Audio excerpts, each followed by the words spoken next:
ఫలితాల భయం ఒక ప్రాణాన్ని తీసింది. రిజల్ట్స్ రాకముందుకే తీసుకున్న నిర్ణయం కుటుంబాన్ని కన్నీళ్లలో ముంచింది. ఆత్రం ఆపదకు దారితీస్తుందన్న సామెత మరోసారి నిజమైంది. మెదక్ జిల్లాలో హృదయ విదారక ఘటన చోటు చేసుకుంది.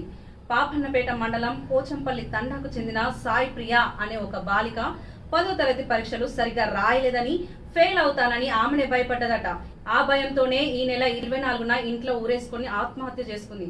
అయితే అసలు విషాదం ఏంటంటే, నిన్న విడుదలైన ఫలితాల్లో ఆమెకి 480 మార్కులు వచ్చాయంట. ఫస్ట్ క్లాస్ లో పాస్ అయింది.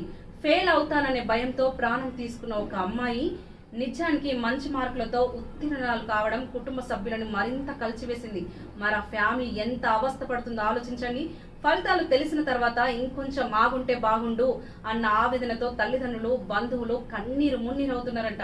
గ్రామంలో విషాద వాతావరణం నెలకొంది. ఒక్క క్షణం ఆలోచించి తీసుకునే నిర్ణయం జీవితాన్ని కాపాడుతుంది. భయం కాదు, ధైర్యమే మనల్ని నిలబెడుతోంది అని ఆలోచించుంటే బాగుండు అని ప్రజలు చెబుతున్నారు.